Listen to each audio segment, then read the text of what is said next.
네, 여러분 그렇다면 편견과 차별은 어디에서 기인하고 또 어떤 심리학적 기제가 반영되는 걸까요? 특히 범죄 사건에서는 어떨까요? 이번 세션에서는 조금 다른 시각에서 공존을 모색해보고자 합니다.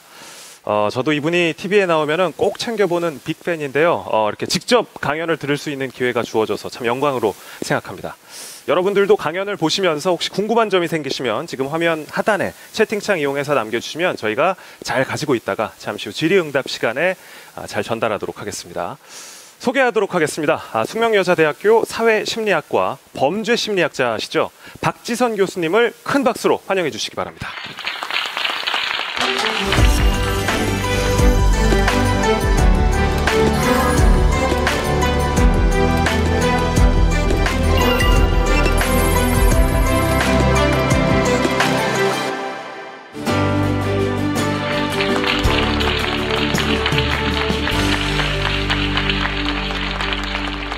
안녕하세요. 저는 오늘 범죄 사건에 대한 편견과 차별의 심리학적 기제에 대해 말씀드릴 박지선이라고 합니다.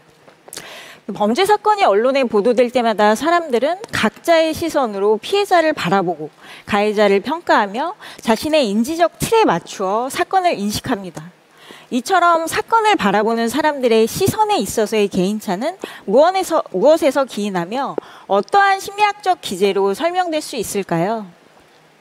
저는 오늘 범죄 사건에 대한 사람들의 인식에 영향을 미치는 편견과 태도에 대해서 다양한 심리학적 기제를 통해 이야기하고 범죄 사건을 바라보는 우리들의 시선 속에 숨어 있을지 모르는 차별과 폭력에 대해 이야기하며 사건 보도 시 미디어의 바람직한 관점과 방향에 대해서도 함께 살펴보고자 합니다.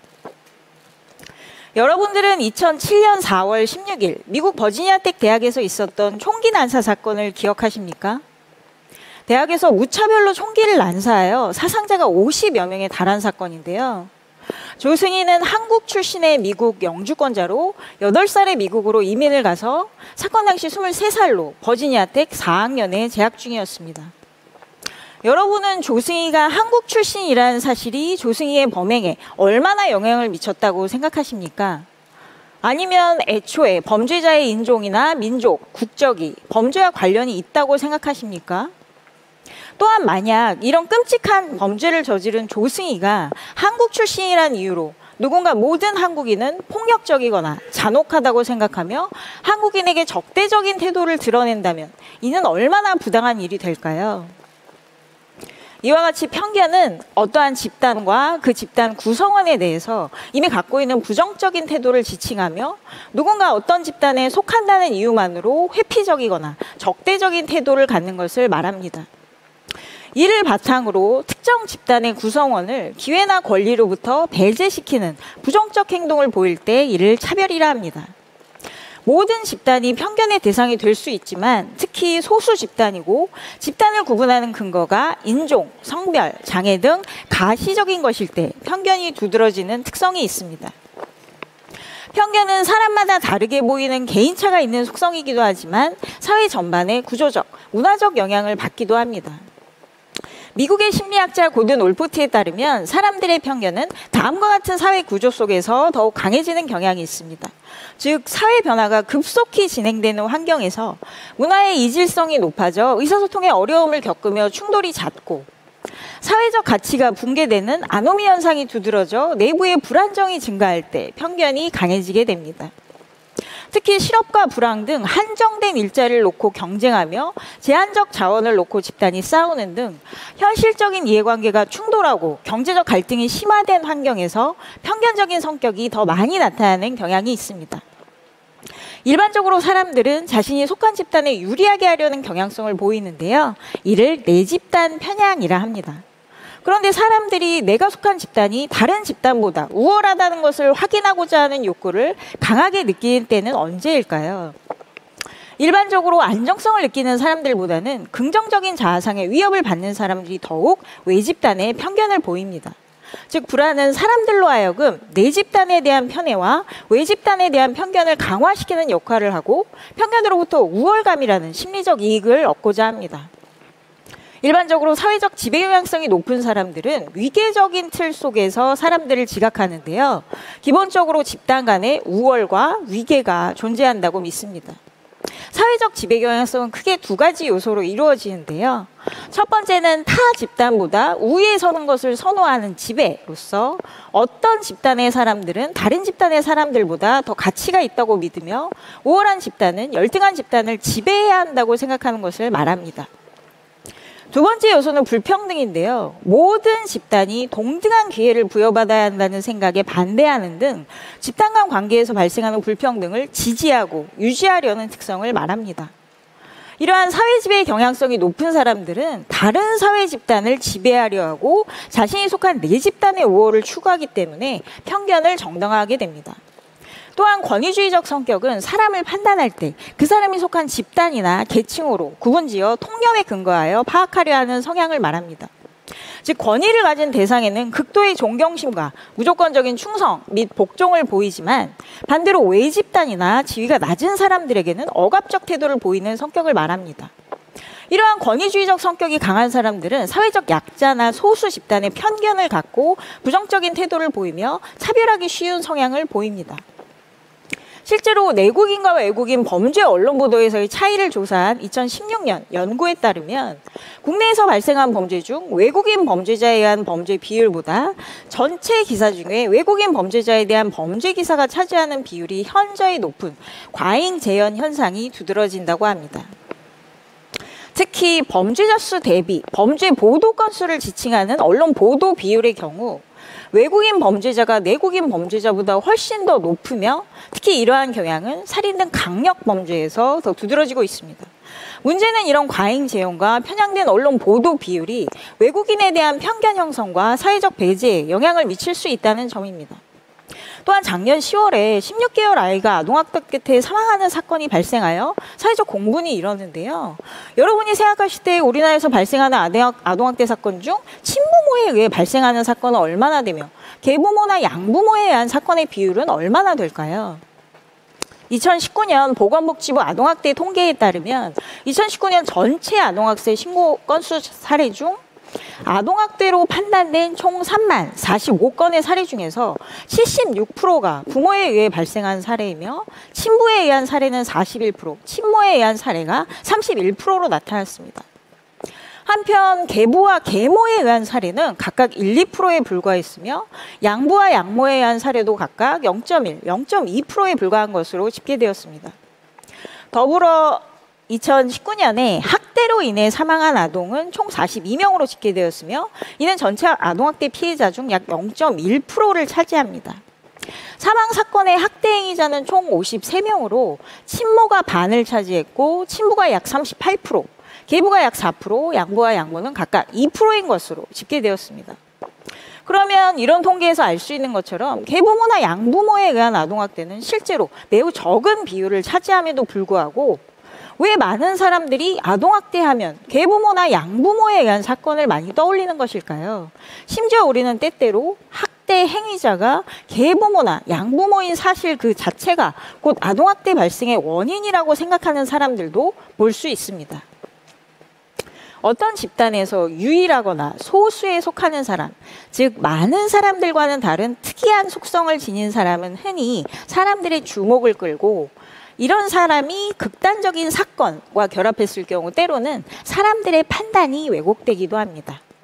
이처럼 지각적으로 특이하고 가시성이 높은 소수 집단과 부정적인 행동이 결합했을 때 사람들이 그 관계를 과대 지각하는 현상을 착각상관이라고 합니다. 즉 특출한 집단이 특출한 행동을 하면 이 조합은 희귀한 사례가 되고 사람들의 주목을 받으며 두 가지 사이에 높은 상관이 있다고 착각하고 그 빈도를 과다 추정하게 됩니다.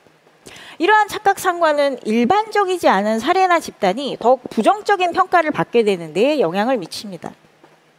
이러한 착각 상관이 적용될 수 있는 또 다른 사회적 현상이 바로 정신질환과 범죄와의 관계입니다. 정신질환자에 대한 편견과 차별은 정신질환자의 성공적인 치료와 사회적인 복귀에 영향을 미치는 중요한 요인입니다. 정신질환자에 대한 사람들의 편향된 태도와 차별은 정신질환자가 치료를 받는 것을 저해하는 요인으로 작용하며 실제로 정신과 등 정신건강 치료 서비스 이용률과도 관련이 있습니다. 특히 범죄 사건 보도에서 정신질환과 범죄의 연관성을 과장되게 부각하여 부정적으로 묘사하는 등 정신질환에 대한 편견을 가지고 보도하는 일부의 행태가 지적되어 온 바 있습니다. 특히 과거 정신분열증으로 불렸던 조현병은 사회적 편견이 가장 심한 정신질환 중 하나라고 할 수 있는데요. 살인 등 특정한 사건의 범죄자가 조현병 환자라는 기사 등 사건의 원인으로 정신질환을 지목하는 보도를 어렵지 않게 찾아볼 수 있습니다.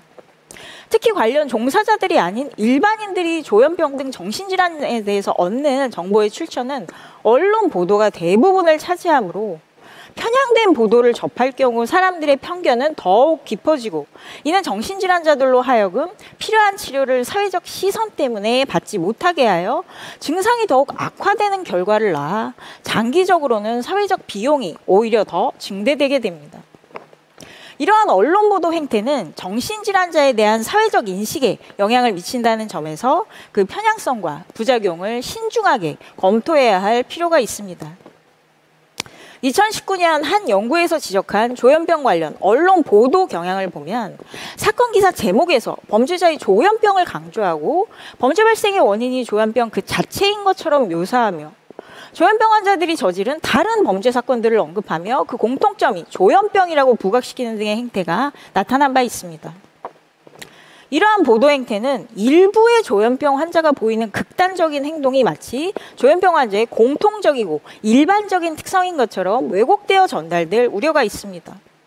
결과적으로 조현병 환자들에 대한 편견을 심화하는 언론의 보도는 이들을 더더욱 고립시키고 치료를 저해하여 장기적으로 악영향을 낳을 수 있습니다. 이처럼 범죄자에 대한 편견도 중요한 문제이지만 피해자에 대한 편향된 시선 또한 우리가 생각해 볼 문제입니다. 여러분들은 범죄 피해자란 단어를 들었을 때 머릿속에 어떤 모습이 그려지시나요? 구석에 앉아서 울고 있는 모습, 아니면 남의 말에 쉽게 속는 어리숙한 모습이 떠오르시나요? 여러분들은 범죄 피해자의 다양성이나 피해자들 사이의 개인차에 대해 생각해 본 적이 있으십니까?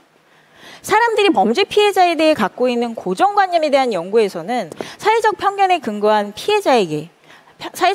근거해 피해자에게 전형적인 혹은 일반적인 반응, 심지어는 피해자로서의 이상적인 행태를 기대하거나 요구하는 등 사회에서 이미 형성된 정형화된 틀 안에서 피해자에 대한 편향적 평가를 내리는 시선에 대해 경계해야 할 필요성을 언급하고 있습니다. 사람들은 자신이 생각하는 피해자로서의 전형성이라는 기대에 부합하지 않는 피해자의 진정성을 때로는 의심하며 비난하기도 합니다.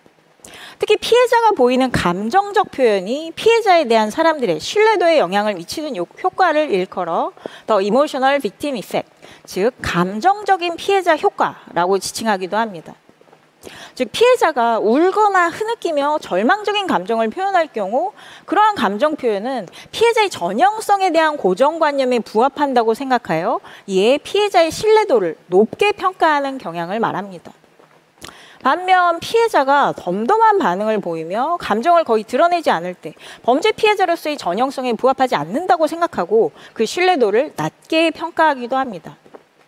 그런데 우리가 스트레스를 받았거나 부정적인 사건을 경험했을 때 보이는 감정적 표현에 대해 한번 생각해 볼까요? 여러분은 부정적인 사건에 대해 언제나 눈물과 절망으로 반응하시나요? 오히려 아무런 감정도 표현하지 못하거나 부정적인 사건으로부터 어느 정도 시간이 지나고서야 비로소 감정을 정의하고 표현할 수 있다거나 감정이 느껴져도 상황이나 다른 사람들 때문에 감정이 드러나지 않도록 오히려 애썼던 경험은 없으신가요? 너무나 당연한 이야기일 수 있지만 실제로 사람들이 스트레스를 표현하거나 대처하는 방식은 다양하고 사람들은 상황에 맞춰서 감정을 조절합니다. 즉 겉으로 다른 사람들에게 느껴지는 감정 상태가 반드시 속에서 느껴지는 감정 상태와 일치하지 않을 수 있죠. 실제로 범죄 피해자들의 반응은 피해자의 연령이나 성격 등 특성에 따라 고유하게 나타날 수 있으며 그 자체로 피해자들에게서 공통적으로 나타나는 일련의 특징으로 정형화하기는 힘듭니다. 또한 피해자의 감정 표현과 대처는 복합적인 요소들로부터 영향을 받는데요. 피고인과의 관계나 피해자가 처한 범죄 전후의 상황에 따라서 다양한 형태로 나타날 수 있습니다. 더불어 우리가 경험하는 감정이 시간에 따라 변화하듯 피해자의 반응이나 대처 또한 반드시 일관적으로 유지되지는 않으며 사건 직후로부터 시간이 경과할수록 변화하는 양상으로 나타날 수 있습니다. 피해자에 대한 편향된 시선과 관련하여 우리는 때로 사람들이 오히려 범죄 피해자가 더 조심했어야 한다고 말하는 등 범죄 발생의 원인을 피해자에게서 찾는 반응을 주변에서 볼 수 있습니다. 실제로 부정적인 사건이 발생했을 때 사람들은 세상에 대해 불안이나 혼돈이 증가되는 것을 느끼고 이로부터 스스로를 보호하기 위해 나쁜 일을 당한 사람에게서 그의 합당한 이유를 찾으려고 하는 경향을 보입니다. 이는 사회심리학에서 정당한 세상 신념이라고 일컫는 것인데요. 이 세상이 공평한 것이며 좋은 일은 착한 사람들에게 일어나고 나쁜 일은 악한 사람들에게 일어난다고 믿고 싶어하는 사람들의 경향을 말합니다. 다시 말해서 범죄 피해자를 나와는 다른 일반적이지 않은 특수한 집단의 사람들인 것처럼 분리시켜 범죄에 대한 불안으로부터 스스로를 보호하는 기제로 작용하는 것입니다. 이러한 내용들을 종합해 볼 때 범죄 사건 보도에 대해서 우리는 어떠한 점에 유의할 필요가 있을까요? 많은 분들이 우려하시는 것처럼 사건을 선정적으로, 자극적으로 대상화시켜 다루고 있는지, 또한 범죄를 예외적인 사건으로 다루며 일상과 분리된 일로만 부각하고 있는지를 살펴볼 필요가 있습니다. 또한 범죄 보도에서 피해자가 되지 않기 위한 개인의 예방만을 강조하며 오히려 피해자가 조심해야 하는 범죄로 다루지 않는지도 중요합니다.